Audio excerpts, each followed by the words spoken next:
नमस्कार दोस्तों, मैं राजकुमार बघेल प्रभात और बहुत बहुत स्वागत है आपका श्री गणेश इंटर कॉलेज की ऑनलाइन प्लस ऑफलाइन क्लास में। स्वागत है आपका। देखो, कोई भूमिका नहीं बनाएंगे, सीधे सीधे पढ़ाई करेंगे। और जो बच्चे अभी चले गए हैं और छुट्टी हो चुकी है तब भी हम लोग पढ़ाएंगे आपको, ठीक है। तो इसमें है तीसरा चैप्टर है वाटर रिसोर्सेज या जल संसाधन। तो आपको हमने बताया, पोस्टर एक दिन प्रतियोगिता कराई थी कि जल कितना महत्वपूर्ण है। जल है तो कल है, जल ही जीवन है। तो बहुत सारी चीज़ें हैं। पहले इनको एक बार दिखा दो, घुमा के चलो, सबको दिखा।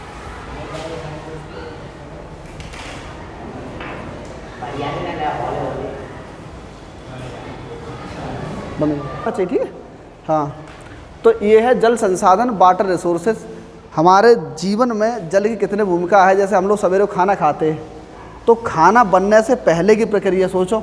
जैसे हमारे फसलें होती हैं तो फसलों में पानी लगाया जाता नहीं लगाया जाता, 6 पानी 7 पानी लगाए जाते हैं। फिर उसके बाद में फसल सिंचा, उसकी जो है थ्रेसिंग होगी। थ्रेसिंग होने के बाद में गेहूँ निकाल लिए गए और निकालने के बाद सवेरे को जब उसको आटा बनवाया गया, आटा बनवाने के बाद में फिर क्या हुई, जब उसको माड़ा गया, गूँथा गया, तो क्या डाला उसमें, दूध या जल? हाँ, पानी डाला गया। तो पानी का महत्व यही समझ सकते हो। खाना खाने के बाद पानी मतलब दुनिया का कोई ऐसा कार्य नहीं है जिसमें जल का उपयोग न होता हो, और जल नहीं होता तो हम भी नहीं होते, ठीक। तो यहाँ देखो, हमने यहाँ पर पहले लिखा है जल है तो कल है, जल ही जीवन है। अब पूछ ले, विश्व में महासागरों की संख्या कितनी है? तो महासागरों की संख्या है 5। कितने महासागर हैं? 5। तो PAISA, ये क्या हो गया? पैसा। तो सबसे बड़ा महासागर है प्रशांत महासागर, पैसिफिक ओशन, फिर अटलांटिक महासागर, इंडियन ओशन, साउथ जो दक्षिणी महासागर है वो है, और आर्कटिक महासागर है। तो महासागरों की संख्या कितनी हो गई? 5। सबसे बड़ा महासागर है प्रशांत महासागर, और प्रशांत महासागर लगभग 2 महासागरों को मिलाकर के भी उनसे बड़ा क्षेत्रफल वाला है। दुनिया का सबसे बड़ा महासागर है प्रशांत महासागर। तीसरा है इंडियन ओशन यानी हिंद महासागर है, ठीक। महासागरों का जल कैसा होता है? खारा होता है। इधर दिखाओ, महासागरों का जल खारा होता है। अगर तुम्हारे सामने कोई, हम ये कह दें कि एक गिलास में 1 चम्मच नमक डाल दें और 1 गिलास में 2 चम्मच चीनी डाल दें, 2 चम्मच चीनी डाल दें, तो कौन सा पी पाओगे आप? आसान, चीनी वाला। नमक वाला क्यों नहीं पी पाओगे? खारा है। तो हम लोग खारा जल नहीं पी सकते। हम लोग केवल और केवल कौन सा जल पी सकते हैं? स्वच्छ जल पी सकते, मीठा जल पी सकते, मृदु जल पी सकते, ठीक। अब यहाँ पूछ ले, जो पानी है, जल है, उसकी उपलब्धता में नदी, झीलों, तालाबों, भूमिगत जल में कैसा पानी होता है? यहाँ पर स्वच्छ जल होता है। नदियों का पानी हम लोग पी सकते हैं। जैसे नदी किनारे जाओ, कभी प्यास लगे तो पी सकते हो पानी, और पीते भी हैं। हमारे जो संपूर्ण भूमंडल है उस पर, उसके 71% भूभाग पर क्या है? जल है, पानी की मौजूदगी है। अब यहाँ सवाल, जैसे जल संसाधन चैप्टर में ये दिया हुआ है, सरदार सरोवर बांध किस नदी पर बना है? कौन से राज्य में बना है? हाँ, तो गुजरात राज्य में कौन सी नदी पर बना है? कौन सा बांध बना है? ठीक। गांधी सागर बांध कहाँ बना है? चंबल नदी पर। राणा प्रताप सागर कौन सी नदी? हाँ, और जवाहर, यहाँ एक और लिख दें, जवाहर सागर बांध। तो जवाहर सागर बांध, ये तीनों बांध कहाँ बने हैं? चंबल नदी, ठीक। अब यहाँ पर आता है बीज बचाओ आंदोलन, उत्तराखंड से शुरू हुआ था। नर्मदा बचाओ आंदोलन, यहाँ पर नर्मदा बचाओ आंदोलन में एक मैडम थी जिनका नाम था मेधा पाटकर। कौन था? मेधा पाटकर था। ये कांग्रेस के टिकट से मुंबई से चुनाव लड़ी थी और इन्होंने ही नर्मदा बचाओ आंदोलन शुरू किया था। इसमें क्या था कि नर्मदा बचाओ आंदोलन में कि जो नर्मदा बांध जो बन रहा था, सरदार सरोवर बांध बन रहा था नर्मदा नदी पर, उसी बांध की ऊंचाई को कम करने के लिए इन्होंने प्रयास किया था और आंदोलन किया था, ठीक। तो आपसे पूछ ले, नर्मदा बचाओ आंदोलन के संस्थापक कौन है? मेधा पाटकर। नर्मदा बचाओ आंदोलन किससे संबंधित है? सरदार सरोवर बांध से, इसकी ऊंचाई को कम करने से। गुजरात राज्य में बना हुआ है। इसकी ट्रिक क्या है? अब तुमसे कोई पूछ ले, यहाँ पर कोई लिख दे, ये क्या लिखा है? इधर दिखाओ, सगुन। तो सा से सरदार सरोवर बांध, गुजरात राज्य में कौन सी नदी पर है? नर्मदा नदी पर है। सगुन, जैसे कहते हैं तुम अपने तुमने यार हमारे सगुन खराब कर दिए। क्या खराब कर दिए? सगुन। तो सरदार सरोवर बांध गुजरात राज्य में नर्मदा नदी पर बना हुआ है। कोई दिक्कत? ठीक। अब यहाँ पर है गंगा बचाओ आंदोलन, सेव द गंगा, गंगा बचाओ आंदोलन। राजकुमार बघेल प्रभात हैं गंगा रक्षक दल के अध्यक्ष, जबकि गंगा बचाओ आंदोलन के संस्थापक हैं यहाँ पर है जीडी अग्रवाल। कौन है? जीडी अग्रवाल हैं। और जीडी अग्रवाल ने गंगा स्वच्छता को लेकर के ये कहा था जब तक गंगा साफ नहीं हो जाएगी तब तक हम इसके लिए प्रयास करेंगे, और अगर नहीं सरकार कर पाती है तो मैं अपने प्राण दे दूंगा। ये कानपुर IIT के ये प्रोफेसर थे और इनकी अनशन करते हुए हरिद्वार में इनकी मृत्यु हो गई। किसकी? जीडी अग्रवाल साहब। इन्हें पर्यावरण इंजीनियर कहा जाता है। किसको?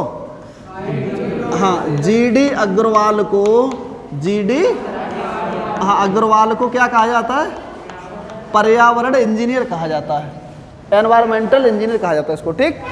यहाँ पर जैसलमेर में जो जगह है, जैसलमेर जिला है राजस्थान का, सुन लो पहले लगे। यहाँ पर जो वाटर टैंक बने हुए उनको खादीन और जोजड़ कहते हैं, खादीन और जोजड़ कहते हैं। ठीक। बाड़मेर में और फौलादी जिलों में बने हुए उनको टैंक या टाँका कहते हैं। ये सवाल हाई स्कूल की बोर्ड परीक्षा में आया था कि बाड़मेर और राजस्थान के बाड़मेर, फौलादी और बीकानेर में पानी के टैंकों को क्या कहा जाता है? या तो टैंक कहते हैं या टाँका कहते हैं। यही सवाल पूछा था। अगला है आज भी खड़े हैं तालाब। ये किताब किसने लिखी है? आज भी खड़े हैं तालाब हमारे पास रखी हुई है। ये किताब लिखी है अनुपम मिश्र ने। अनुपम मिश्र ने इस किताब को लिखा है, आज भी खड़े हैं तालाब। और अनुपम मिश्र किसके लड़के हैं? अनुपम मिश्र भवानी प्रसाद मिश्र। आपने कक्षा 10 में एक पाठ पढ़ा हुआ, जी हजूर मैं गीत बेचता हूँ, कविता गीत है, अब शायद हो या ना हो लेकिन पहले ये था। आगे बढ़ा के उससे दिखाओ। आज भी खड़े हैं तालाब, ये भवानी प्रसाद मिश्र के लड़के थे अनुपम मिश्र, उन्होंने ये किताब लिखी। ठीक है। और तालाबों के ऊपर है, जल संरक्षण के ऊपर है, जल संवर्धन के ऊपर है।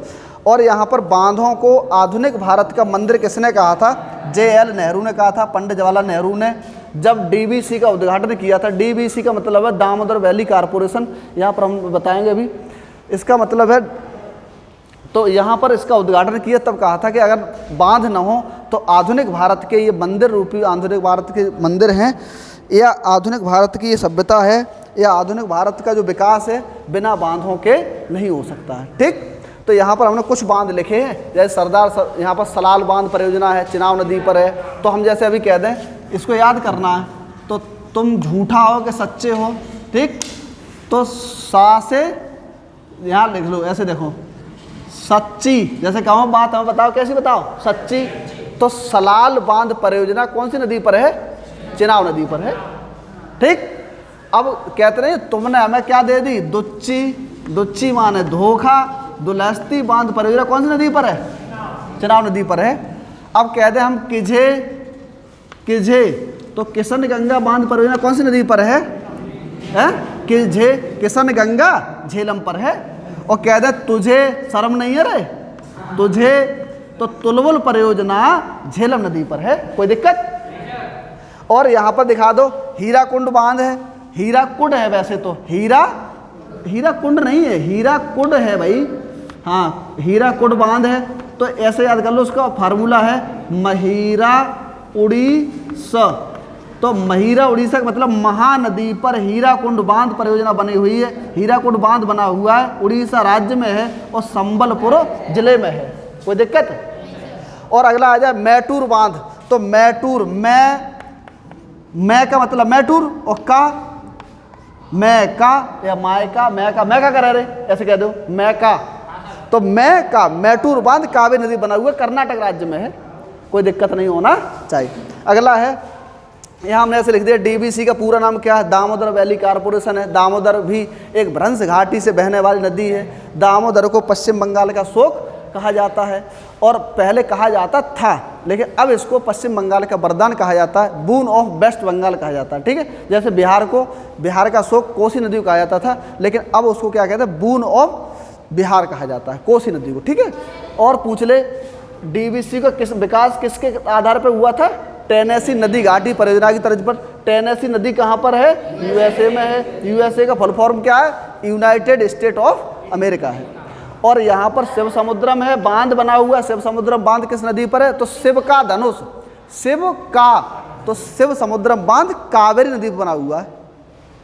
याद हो जाएगा, शिव का, शिव समुद्रम बांध कावेरी नदी बना हुआ है। यहाँ पर मैं का, तो ऐसे लिख दिया उन्हें, मैटूर बांध है, कावेरी नदी पर है। तो जितने महासागर सागर हैं और जल संसाधन सब लोग पढ़े हैं, नहरें बनी हैं, नाले बने, जैसे अपनी जो गोरई वाली नहर है, देखिए तो कौन सी नहर है ये? निचली गंगा नहर है कि ऊपरी गंगा नहर है, बताओ। और वहाँ पर जो लिखा है हजारों नहरें हैं, ये कौन सी नहरें हैं? निचली गंगा नहरें हैं ये, ठीक है। तो 2 गंगा नहरें हैं, यहाँ से सबसे बड़ी नहर शारदा नहर है। तो ये हुआ आपका टॉपिक जल संसाधन, वाटर रिसोर्सेज। और मिलते हैं नेक्स्ट क्लास में। जय हिंद, जय भारत। और ये है हमारे कैमरामैन मंजीत, इन्होंने क्लास रिकॉर्ड की आज। मिलते हैं नेक्स्ट क्लास में। जय हिंद, भारत माता की वंदे